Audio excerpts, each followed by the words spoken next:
दोस्तों अस्सलाम वालेकुम। अक मौजूद जी सिंध उम्मीद तव्हीं सब खुश हूंदा। साथी पाण ॻाल्हाईंदा सिंध जी सहाफ़त ते।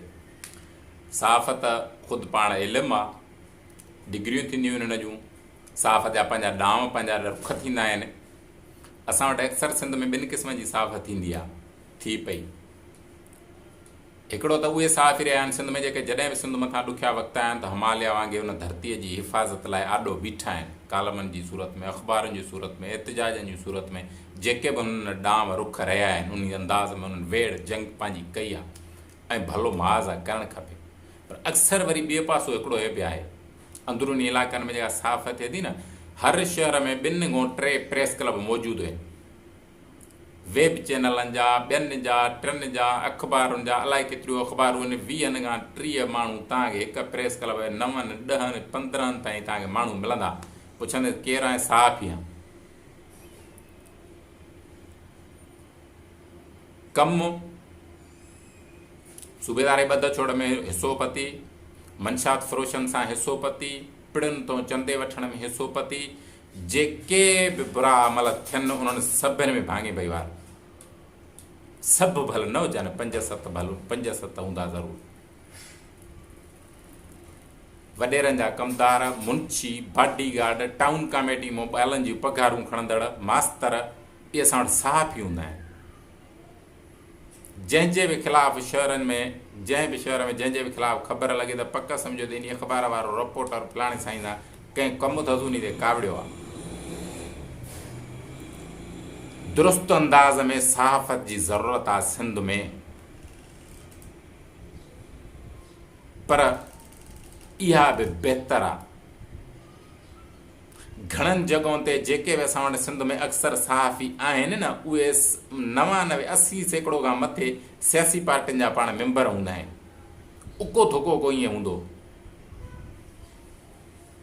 इन करे सहाफ़त जो ॾांव जेसीं ताईं दुरुस्त अंदाज़ जी सहाफ़त सिंध में थिए तेसि ताईं इहे बि भला आहिनि।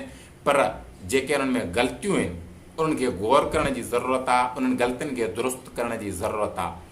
छो जो सहाफ़त ईमानदारी वारो शोबो आहे। सहाफ़त मज़लूम पोरियत माण्हुनि जो आला ऐवाननि ताईं आवाज़ पहुचाइण जो तरीक़ो आहे। हिकिड़ो दोस्त आहे, उहो मूंखे चवंदो आहे ख़बर उहा आहे जेका अख़बार में लिखिजे ई न, छपिजे ई न। हक़ीक़त इहा हूंदी आहे त अख़बार, टीवी जी ख़बर सहाफ़ीअ जो पंहिंजो ख़्यालु हूंदो आहे, तो छा थो बयानु कराइणु चाहे। सहाफ़त क़ौमूं, वतन ऐं नसुल बचाया आहिनि, पर हिकिड़ी सहाफ़त अहिड़ी जन वतन, क़ौमूं ऐं नसुल तबाह कया आहिनि।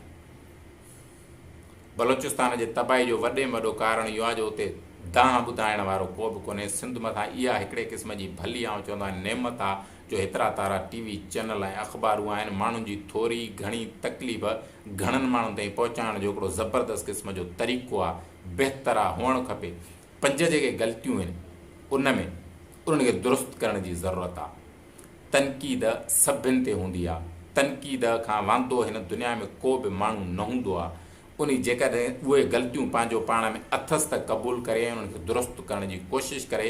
जेकॾहिं उहे ग़लतियूं कोन्हनि से पोइ बि तनक़ीद थी थिएसि त पोइ जेलसी अथसि ऐं पंहिंजो पाण में यकीन करे त हू कंहिं सुठे ऐं दुरुस्त दग सां थो वञे जंहिंसां हुननि खे जेलसी थी थिए, पर ईमानदारी सां पंहिंजो पाण फ़ैसिलो करे।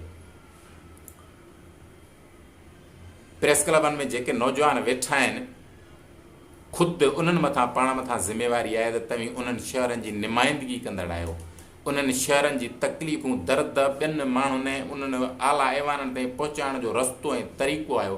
तव्हांजो पंहिंजो अलॻि किरदारु, शख़्सियत हूंदी आहे, उन ते हक़ीक़ी गौर करण जी रुॻो ज़रूरत आहे। अक्सर खोड़ सतरा भला सहाफ़ी रहिया आहिनि सिंध में, हाणे बि मौजूदु आहिनि, जन पंहिंजे ज़िलनि, पंहिंजे इलाइक़नि ऐं पंहिंजे एरियाउनि जी ज़बरदस्त क़िस्म जी जंग विड़ी आहे कलम जे ॾांव सां। नंढनि नंढनि मामलनि ते नाराज़ थींदड़ सहाफ़ियुनि लाइ हे आख़िरी पैगाम हूंदो त पंहिंजनि ज़ाती अनाउनि जे करे पंहिंजे इलाइक़नि, पंहिंजी वतन, पंहिंजी ॿोली ऐं पंहिंजी क़ौम खे नुक़सानु पहुचाइण खां पहिरीं इहो ज़रूरु तइ कजो त हे जेको कमु करियां थो इन्हनि शयुनि खे त नुक़सानु न पहुचंदो। बाक़ी तूं इंसानु आहे, तोखे बि घर हलाइण जी ज़रूरत आहे। हक़ मौजूद, जी एस एम।